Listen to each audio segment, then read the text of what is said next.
1922 का जर्मनी, बर्फीली रातें, अंधेरा जंगल और एक छोटा सा फार्म हाउस जिसका नाम था हिंटरकाइफेक। यहाँ एक परिवार रहता था। अंड्रियास ग्रूबर 66, सेजिलिया 72, उनकी बेटी विक्टोरिया 35, विक्टोरिया के 2 बच्चे सेजिलिया 7 और जोसेफ 2 और एक नौकरानी मरिया बाउमगार्टनर। लेकिन इस घर में सिर्फ लोग नहीं रहते थे। यहाँ एक अदृश्य छाया भी मौजूद थी जिसे कोई देख नहीं पा रहा था। अजीब शुरुआत। कोई घर के अंदर था पर दिखता नहीं था। हत्या से कुछ महीने पहले ही परिवार को कुछ चीजें महसूस होने लगी। घर के अंदर पैरों की आवाज, जबकि कोई नहीं है ठीक ऊपरी कमरे से ठंडी सांसों की आवाज। चीजें गायब हो जाना, कोई दरवाजे के पीछे खड़ा है, ऐसा एहसास, गायब हुई चीजें अचानक वापस मिलना और सबसे डरावना, अंड्रियास को जंगल में अजनबी पैरों के निशान मिले। वो घर की तरफ आ रहे थे लेकिन वापस जाने के निशान नहीं थे। इसका मतलब था कोई अंदर गया था और कभी बाहर नहीं आया। पर घर को खोजने पर कोई भी नहीं मिला। 31 मार्च 1922, मौत की रात। उस रात घर में सिर्फ लकड़ी जलने की हल्की आवाज थी। बाहर बर्फ गिर रही थी और अंदर एक खामोश पहरा। रात करीब 9 बजे विक्टोरिया और उसके माता पिता ने आंगन में कुछ अजीब सुना, जैसे कोई जानवर नहीं, कोई इंसान भागा। तीनों बाहर देखने गए। अंधेरा, ठंड, सन्नाटा। और ठीक उसी रात हत्यारा भी बाहर ही कहीं छुपा देख रहा था। हत्या की शुरुआत जो अगला हुआ वो आज तक जर्मनी की सबसे डरावनी मिस्ट्री है।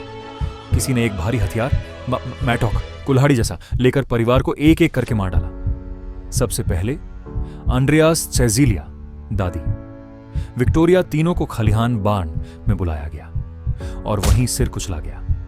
छोटी लड़की सेजिलिया 7 वर्ष बचने की कोशिश करती रही। उसने अपने बाल खींच खींच कर दर्द में निकाल दिए, लेकिन उसे भी बेरहमी से मार दिया गया। फिर हत्यारा घर में गया और नौकरानी मरिया, 2 साल के जोसेफ, दोनों को बिस्तर पर ही मार दिया। पर सबसे चौंकाने वाली बात यह नहीं थी। हत्यारा 3 दिन तक घर में रहा। हाँ, आप गलत नहीं सुन रहे। जांच में पता चला हत्याओं के बाद घर में खाना खाया गया, जानवरों को खिलाया गया, चिमनी में नया लकड़ी जलाया गया, बिस्तर पर किसी के सोने के निशान मिले। मतलब हत्यारा उसी घर में आराम से 3 दिन तक रहा, जैसे वो अपना ही घर हो, जैसे उसे परिवार की मौत से कोई फर्क ही न पड़ा।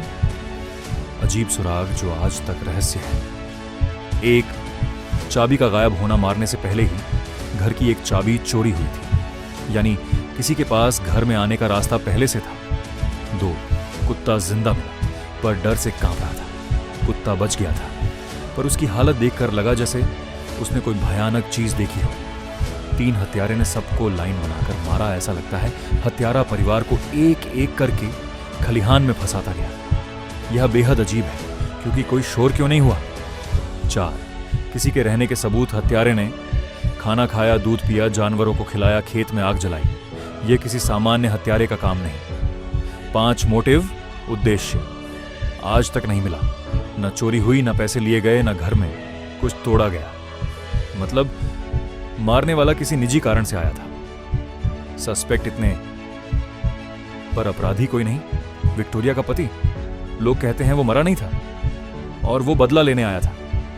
अंड्रियास का किसी से झगड़ा, कहा जाता है गांव में उसकी दुश्मनी थी। कोई स्टॉकर जो पहले से घर में छुपा था। कुछ लोग कहते हैं कि हत्या से हफ्तों पहले कोई अजनबी एटिक में रह रहा था। नौकरानी मरिया की पहली ही रात हत्या वो उसी दिन ज्वाइन हुई थी। उसी रात मारी गई। किस्मत इतनी खराब कैसे हो सकती है? इन सब पर शक हुआ पर सब सबूत खत्म, सब बातें अधूरी। क्यों ये केस आज तक अनसुलझा है?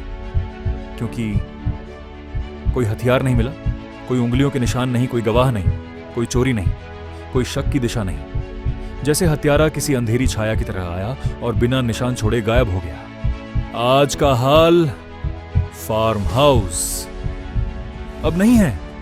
फार्म हाउस बाद में गिरा दिया गया, पर लोग कहते हैं रात में वहां जाते हो तो ठंडी हवा में फुसफुसाहटें सुनाई देती हैं, जैसे कोई कह रहा हो हम अभी भी यहां हैं।